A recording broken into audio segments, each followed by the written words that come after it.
What's with deep? Going deep. Chad and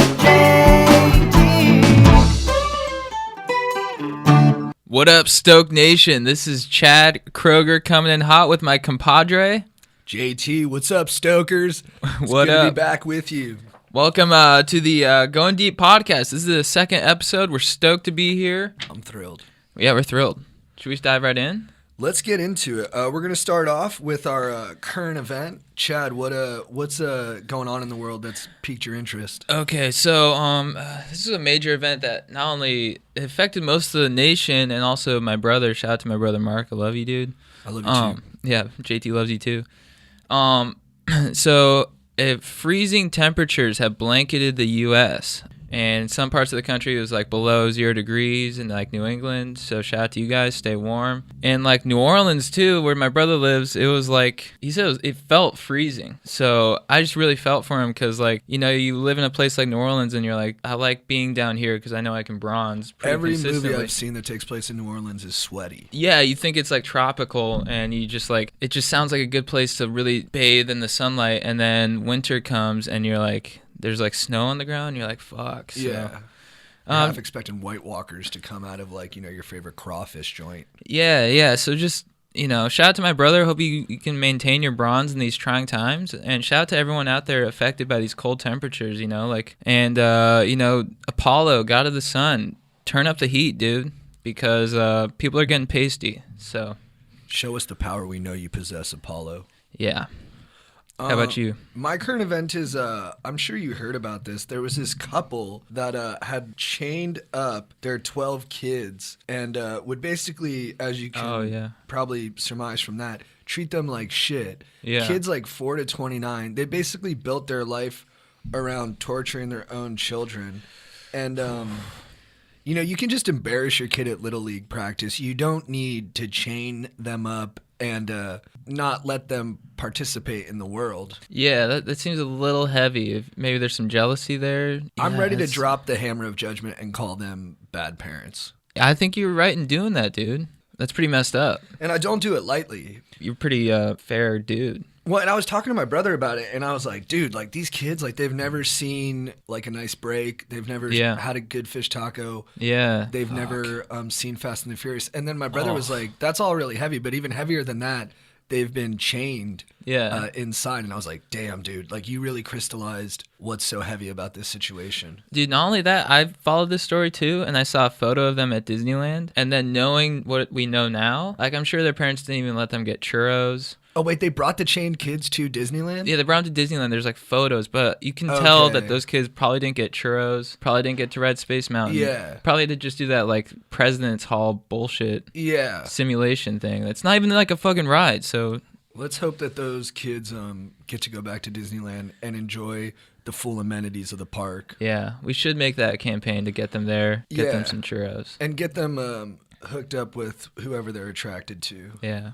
But good call on the judgment thing. I think you were right in doing that. You could be a judge one day, honestly. I've had professionals in my life tell me that I need to be more straightforward with my harsh opinions sometimes. Like, that's a part of me. Yeah. Even if I'm not as proud of it as I am of the stoked part. Yeah. It's there. Yeah. And it deserves some airtime. For sure. So to those parents, step up. You got a chance to be a better person in jail. And I hope you're good to your bunk mates. Good call, dude. I can't damn someone completely. Yeah. I mean, yeah, you got to give everyone a chance. Good call. You're more than the worst thing you've done every day of your life. I'm honored to be in your presence of fairness, dude. Just want to say that. Dude, you're going to throw me off with the sentimentality, dude. I Now I can't even talk, dude. I'm bringing a fucking tear to your eye, dog.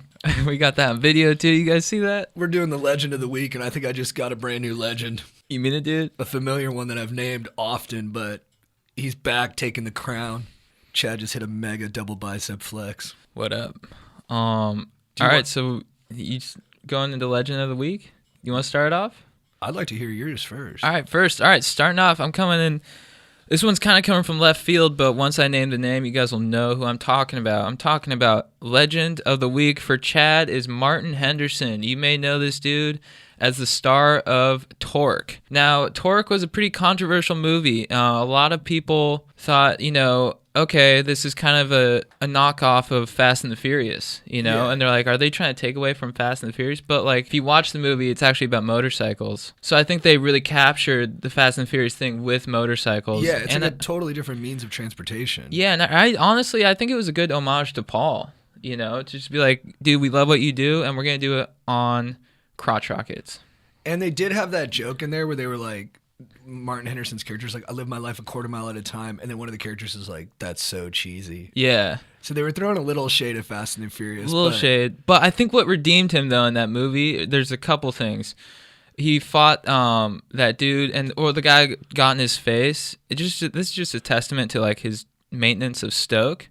The guy got in his face and he's like, "You got loud pipes, but you ain't saying nothing." And that was pretty harsh, you know. That took me aback even just watching it in the theater. But then he like maintained his Stoke and he just like smirked and like beat the dude's ass. And I was happy to see that Vince from Fast and the Furious didn't die or go to jail and just started a motorcycle gang. Dude, that was gonna be my second point, dude. He like took it to Vince in this movie as well, which was also a good homage to Paul. He's like, dude, I love you, and I'm gonna beat Vince's ass as well. Yeah. And he had excellent flow too, which is He's got a great head of hair. Yeah, you always got to respect that. I liked him a lot. I was hoping he would be in a lot more stuff. Yeah, I guess he's in Grey's Anatomy now. I don't watch that, but I've heard good things. I respect doctors. Yeah, for sure. So shout out to doctors. Yeah, guys, keep learning. What about you? My legend of the week is another unconventional one. Because after my current event, I wanted to think more about like cult leaders and stuff like that. And there's this new TV show coming out called Waco about the Branch Davidian siege that happened in the early 90s, where basically all these people who are in a religious cult were like holed up in a house, but they were like having weird relations. Like old dudes were dating young chicks, as often happens in cults. Yeah. And they had a leader, David Koresh, who died, I think, when like the FBI basically like lit the whole building on fire or something. Yeah. I think like a lot of people died. So here's where I pull the legend out of that. Yeah. David Koresh, I have a lot of problems with what the guy did, but when he first joined the cult, there was another guy running the show with his mom, and his mom was in his 90s, and David, to usurp power, started sleeping with the mom. Whoa. Yeah. So she basically was like, all right, I'm no longer going to hand over the reins to this like cult to my son. I'm actually going to give it to David because of all the good work he's been putting in. So David started hooking up with the mom, Who was like in her 90s, I think. and then that's how he gained power. Yeah. That's Damn. how he became top dog. That's a bold move. Yeah, he just like was like, dude, I don't like you. I don't respect you. Yeah. I'm going to hook up with your mom to show you who's the top dog. Damn. And it's not like I'm like, I respect the going there. You know Yeah, what I mean that's thinking outside the box. And Really? then people make that threat and they don't act on it. Right. And she was 90 too, so he really must have just like Hated that guy. yeah, like if it was like, you know, like Stacy's mom from like that song, I'd be like, Got it going on. yeah, it's like I'd be like stoked, but Yeah. like he's really taking one for the team, just like No, I heard she's got some age on her. I heard the mom's son was like, oh. When he found out what happened, he was like, oh. He wasn't even pissed. He was just like, dude. Damn, dude. Dude, take the colt. Yeah, dude. Yeah, dude, just gross him out and just be like, maybe send him. Yeah. Hey, Bill, I'd like to talk to you about the future of the cult. Side note, I just slept with your mom. Yeah. Oh, main note, dude. Yeah, dude. Oh, dude. Oh. Take it, dude. I'm gonna go fucking. I'm gonna take a shower. Yeah, dude, I'm gonna go hook up with your mom. We got beef of the week What coming about your up. beef of the week, dude? All right, well, I'm gonna keep this one local, keep it within our squad. So, Kellen he's probably the main guy who throws ragers in our squad at the moment. He's got a really solid crib, and he really throws down. So, shout out to Kellen. I love you, dude. I love you too. And our boy Jack, a.k.a. Ass Clown, is a known wizard among the squad, which, for those of you who don't know, a wizard is a dude who, when he drinks too much, he pees himself a lot. And he's known to do this pretty much every time he drinks, you know. And last Saturday at Kellen's Rager, everyone was turning up. Ass Clown was getting after it, slept on Kellen's couch, pissed the couch.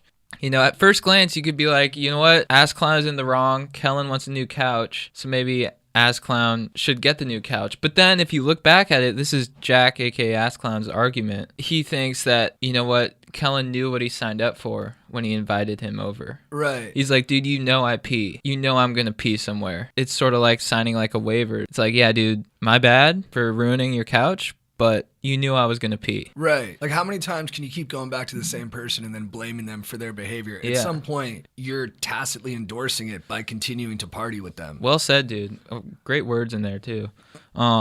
Thank you. Yeah, for sure. Dude, sometimes it'll just flow out of you, I gotta say, and like it's super impressive. But I mean, I don't, you know, props to them for beefing it out. You know, I gotta say I'm kind of on Jack's side on this one. I find that curious. Not to take umbrage, but like I feel like while I do think that Kellen doesn't need to like be like super harsh on him and get a new couch, but like I feel like Jack owes him something for whizzing on his couch. Yeah, maybe I just love how hard he gets after it. I think that's what it is, you know, because he gets after it, dude, and like it's so much fun. And yeah, he pees, you know, but that, you know, that coming in, it's like, what do you not want him to like have as much fun? It's the cost of doing business with a really good businessman. It's like, just because he pees, we're gonna tie his hands around his back? No. Yeah. Yeah, you don't want to limit Jack. You want Jack to be his like full self. Yeah, so maybe it's just like some inner things within me about my preferences towards them. Maybe I'm not being as judicial as I could be. Interesting. But your ability to mine your own bias there is stellar. I just really love raging with Ass Clown. And shout out to Ass Clown, I love you, dude. Yeah, don't change. Yeah, keep peeing. I'm just saying, like, pay for like a refurbishing on the couch. Yeah, or at least like some Febreze. Yeah, I think if Ass Clown just like made amends to people whose couches he was peeing on, he could keep peeing. Yeah, I think well said. You got it. What's your beef, dog? My beef, all right, I'm beefing with, I'm going athletes. Nice. So Chris Paul used to play for the Los Angeles Clippers. He had a pretty good run with the squad. They never made it deep into the playoffs, but, you know, they were a formidable team. And then in the offseason, he requested a trade to the Houston Rockets. And he came back to L.A., and there was a lot of tension between the teams because they had traded players and they just have a long history of playing against each other. And then people had often thought that him and Blake Griffin didn't get along, but they were always like, no, we're solid, you know what I mean? But I think they almost got into a fight on the court. Oh, no. Yeah, and they were talking mad shit to each other. And then after the game, Chris Paul, James Harden, Trevor Ariza, and Gerald Green took a back tunnel way into the Los Angeles Clippers locker room that Chris Paul knew about because he had played there. And they tried to sneak in to fight the coach's son and maybe Blake Griffin. Wow. And here's my thing. Yeah. I got no issue with you having issues with somebody you worked with or somebody that you got bad blood with. But you're not beefing hard enough if you're like going into the locker room where there's like hundreds of people. Yeah. Like if I was Chris Paul, I would have just written like longitude and latitude coordinates on a piece of paper with a time. And I would have had one of my handlers bring that to Blake Griffin. Yeah. And would have just said like, meet me here. Yeah. And then just one-on-one, the only person watching is God. And you just... He's a good judge. You unload on each other. Yeah. But do it with serious intentions and do it with respect to combat. Yeah. Don't like try to mob in with your crew and like, you know, be all loud and hardy, I'm a big guy. Yeah. You know what I mean?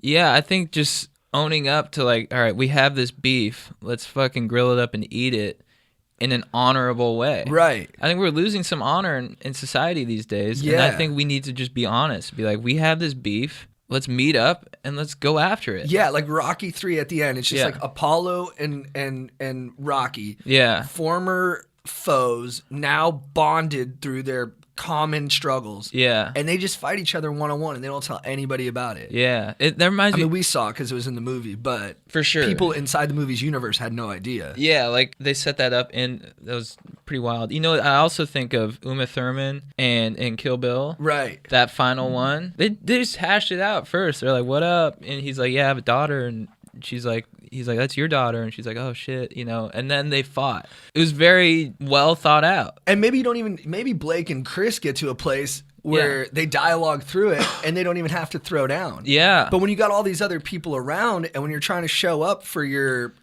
peers, that's when things get a little bit diluted. And I think that's when people stop acting as their best selves. Yeah. Great call, dude. Yeah, I think. You worded it well. Fight him, Chris, but Yeah, sneaking around. That's not gonna. Because even if you win that fight, like you snuck.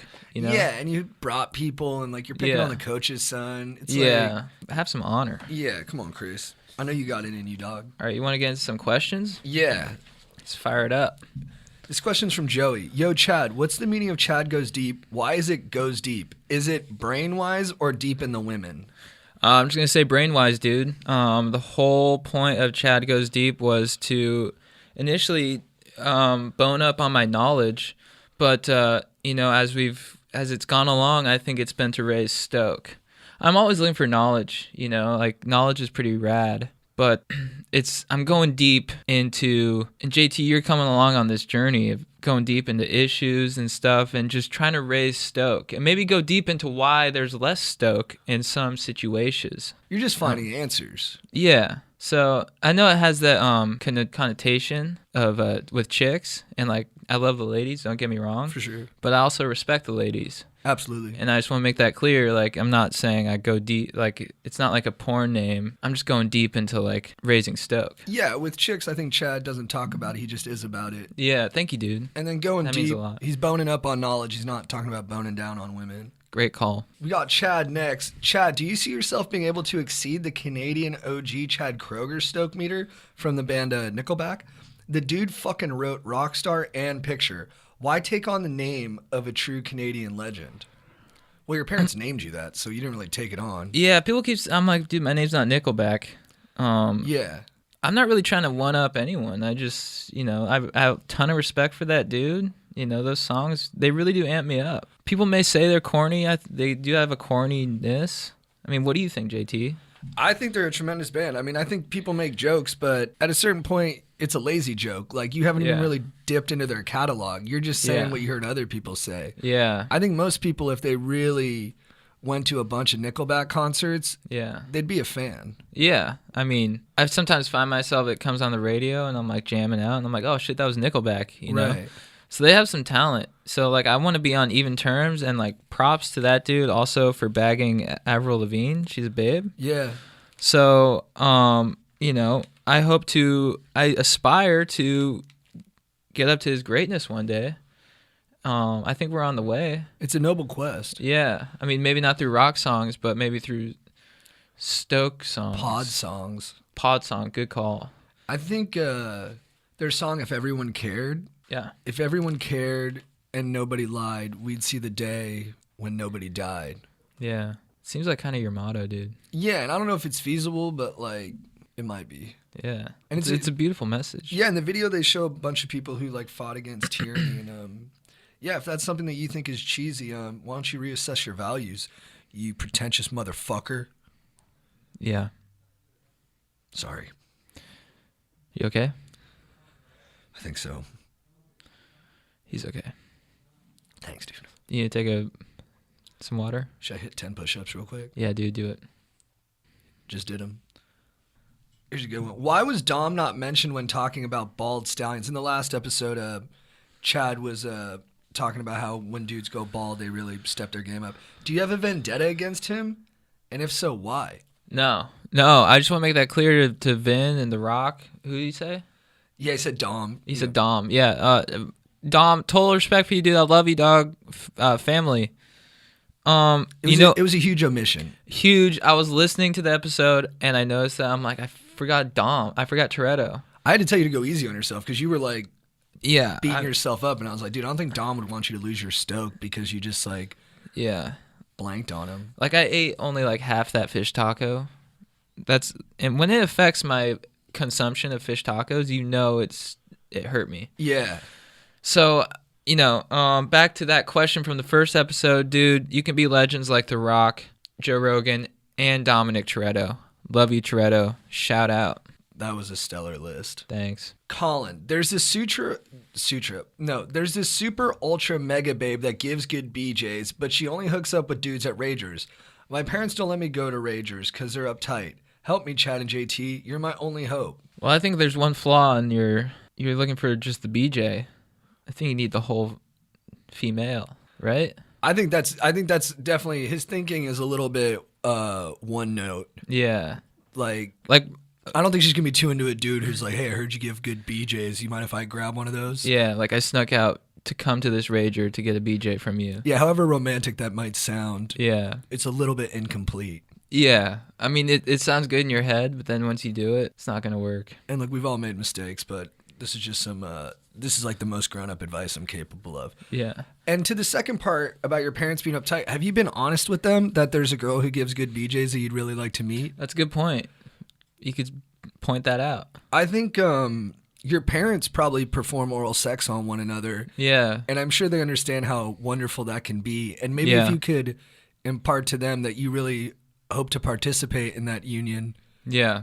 not theirs, but with your own people, maybe they'll give you a hall pass once in a while. Yeah, just especially your dad, man. Just be straight up. Be like, Dad, I know you don't want me to rage yet, but I'm missing out on BJs. So, I know you love those too. Don't lie to me. And I want to get in there.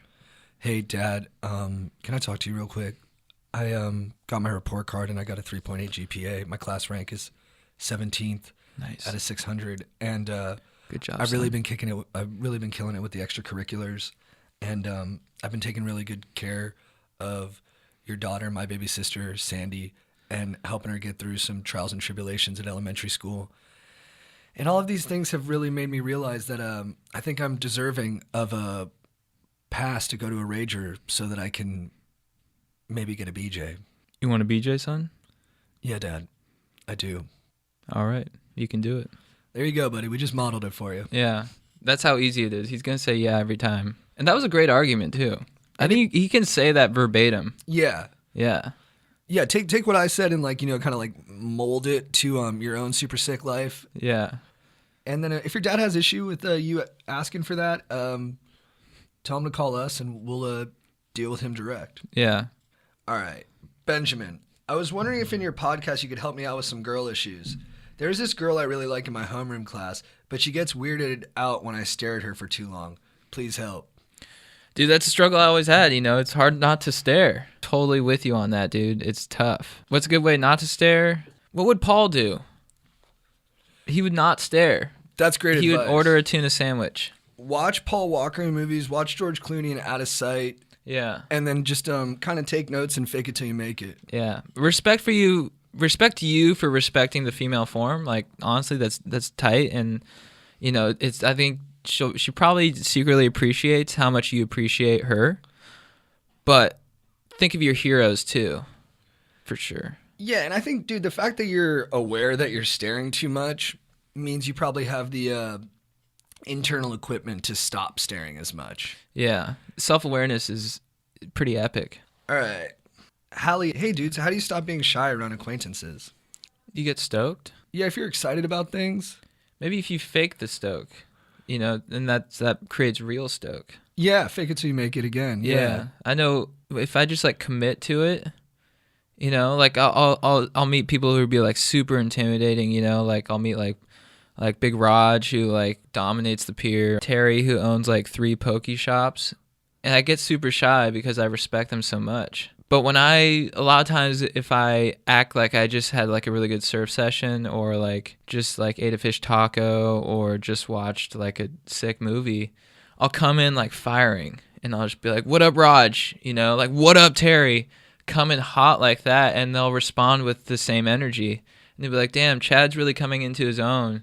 Maybe we can get him some free pokey." Yeah, I think that's absolutely true because you do get a lot of free pokey. I'm starting to get a lot of free pokey now. Hallie, you just got to understand that you are worth talking to and you are worth listening to.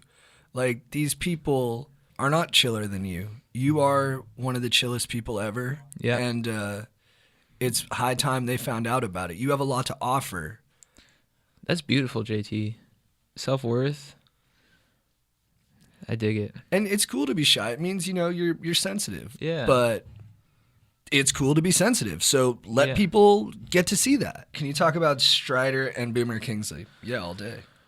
Strider, I love him always, but we're going through a tough time with him right now. He seems like his priorities are out of whack. He's doing cooking classes and working.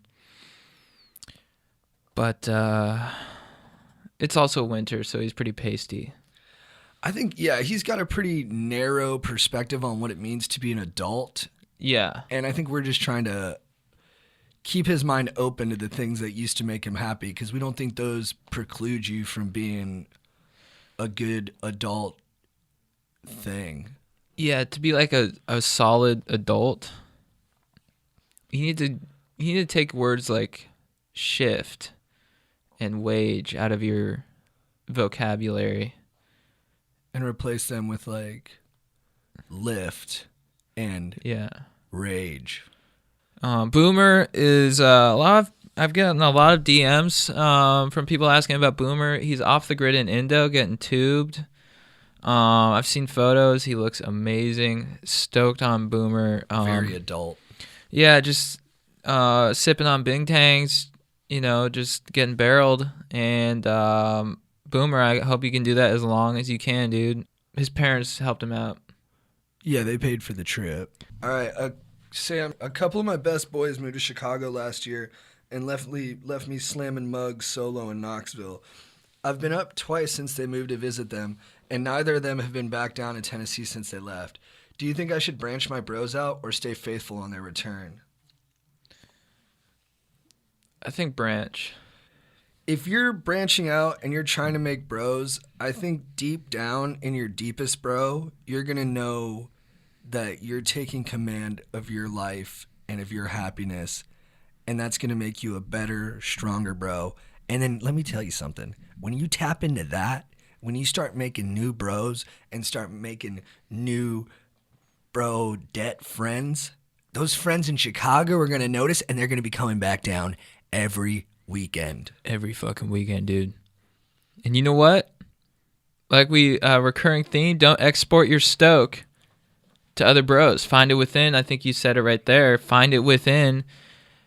Let it radiate through you, and then magnetic forces will flock more solid dudes your way, and you'll be so fucking stoked. Dude, what's the 6'2", 240-pound thing that just got stuck to my back? That's Oh, that's new, bro. That's a new bro that I just magnetized to me.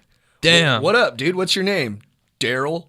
What up, Daryl? Daryl, what do you do? Deadlifts, fish, and sip Budweiser with my best friends. Wow, this seems like a good match. Find your Daryl, dude. He's out there. I want to say it. There's a Daryl out there looking for a Sam. Dude, when Daryl was describing himself, I'm like, I want a fucking Daryl in my squad. That dude is a beast. I just got a boner from that. Dude. Chad Sportonwood. Non-sexual, just stoke. Someone call HR. I want him to get a promotion. Riley M. What tips can you give a first-time Coachella goer? Hydrate. Dance. Dance. Hydrate. Dance. Hydrate. Dance. Hydrate. Dance. Hydrate. Dance. Hydrate. Dance. Hydrate. Dance. Hydrate. Dance. Hydrate. Daniel, I've been hanging out with my ex a lot lately. She has a boyfriend, but we have never addressed it. It's like an unspoken knowledge. Should I continue to do my thing, or should I respect the boundaries of our unspoken relationship? That's on her, dude. You're putting a lot of weight on your shoulders. Yeah, I don't think that the issue is that you're participating in a betrayal. I think the issue is she can't give you what you want, dude. Mm-hmm. She is splitting her attention and affection between two people, and it's not only not fair to the other guy, it's not fair to you, my friend. Yeah. You deserve someone's undivided attention. Yeah, make that known. And if you love her, I get it, man. It's tough. You can go for the robbery, and if you end up getting married, the robbery won't look as bad because your guys' relationship will be proof that it was worth it. But I'm betting she'll respect you more, and you got a better chance of being happy if you just let it go and go find somebody else that you totally grok with. I don't think I can add any more to that. That was beautiful. I gotta pee real quick. Alberto, is it cool to check out your bro's girl? If you're sly. Yeah, I mean, I think you got to put a cap on it, like 2 seconds or less. Yeah. Acknowledge her beauty And don't to yourself. look at her with the expectation of her reciprocating. Yeah. Steal your looks, but don't engage. Do not. Austin, bros versus dudes debate. Bros. Well, there's a distinction here I want to make. I think I like bros the most because you're close with your bros, you bond with your bros, you eat pokey with your bros, you locker box with your bros, you bronze with your bros, you tie your shoes with your bros, you go shoe shopping with your bros, you go to hot dog on a stick with your bros, you go chug Fiji water with your bros, you go chug Bud Lights with your bros. You do all kinds of things with your bros. But I like using the word dude more in combo. You know, I don't like saying to someone, hey, bro. You know, it seems a little too forceful and a little douchey, if I might say. Will, here we go. Will, what up, Chad? What up, JT? Will from Rhode Island here. This inquiry is directed to Chad. No offense, JT. None taken. Chad, what up? You got some fire locks. Any hair tips for bros? Find your conditioner. You know, don't just watch an Herbal Essences commercial and be like, I want to be like a chick in a waterfall. You know, experiment, try new stuff. You know, you could fall in love with Pantene, then you can fall in love with Aussie. You know, just sort of be open. Find your conditioner and brush the shit out of it, dude. Brush the fuck out of your hair and it will shine in the fucking sunlight and people will be like, I knew that guy is just a lightning rod of epicness. Charles from New Jersey. What up, bros? What up, dude? I work your regular 9-to-5 job and I absolutely hate it. All I do is get yelled at by my boss. What sort of advice do you have for someone like me who's too afraid to quit their job but also hates it? Quit your job. And become pen pals with Strider and get him to quit his job. Yeah. Honestly, dude, if you really need the money, I totally understand you doing it, but maybe in your off time, be looking for something better. Yeah. I like that. Don't resign yourself to a life that's not fulfilling. Big Frank, is it mandatory to invite your Eskimo brothers and or wiener cousins to your wedding? Probably got to be unstoked if you bros say yes. Then no. Yeah, so I'm assuming that you mean that these dudes slept with your wife. And, dude, really, it comes down to your comfort level. If you're okay with these guys having had relationships with your wife, more power to you. I appreciate you taking the high road. But if it at all makes you feel uncomfortable, fuck no, dude. Let them stay home, man. Yeah. It's you got to be your comfortable at your special day. Yeah, it's your special day, dude. You don't need to be, like, sitting there being like, I wonder if Craig has a bigger dong than me. Yeah, I mean, being at your wedding and wondering if a dude has a bigger dong than you is like, that sounds like the worst thing on earth. Yeah. I can't think of anything worse than that. Yeah, because at some point, dude, you're going to go up to your wife and be like, Susie, can I borrow you for a second? She's like, hold on, I'm talking to my aunt. She flew in from Switzerland. You're like, I need you real quick. Yeah. You know, I know we haven't talked about it in a while, but I know you and Craig slept together. She's like, what are you talking about? You're like, does Craig have a bigger hose than me?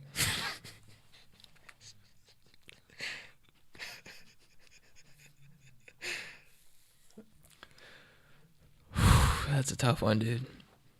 Can you imagine having that convo on your wedding day?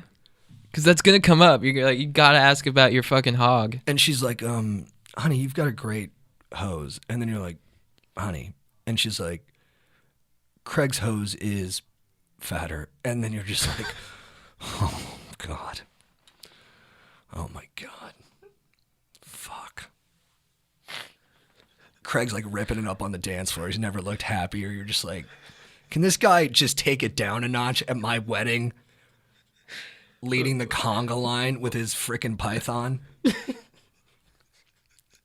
With his fat fucking hog. And Craig's like, I love you so much, dude. I'm so happy for you. And you're like, are you really? Or are you just like taking a sadistic pleasure in knowing you fucking dick down the love of my life with some piece of Home Depot hardware, you bionic freak? Get the fuck out of my wedding, Craig. All right, guys. I think that'll be it for the Going Deep with Chad and JT podcast. That's episode number 2 in the fucking can, my dogs. Clunk. Just some announcements. Make sure you go to chadgoesdeep.com to follow all of our stuff, Instagram, Twitter, whatever. I'm going to put this on iTunes hopefully by the time this is out. So if it's on there, give us 5 stars, subscribe, give us a good review. We love you guys. Yeah, we got some new t-shirts coming out. If you guys have ideas for t-shirts, we'll definitely take those in. So send those in and send in more questions. We love the questions, dudes. We love you. I've been Chad Kroger. I've been JT. Signing off. Thank you. Later, dudes.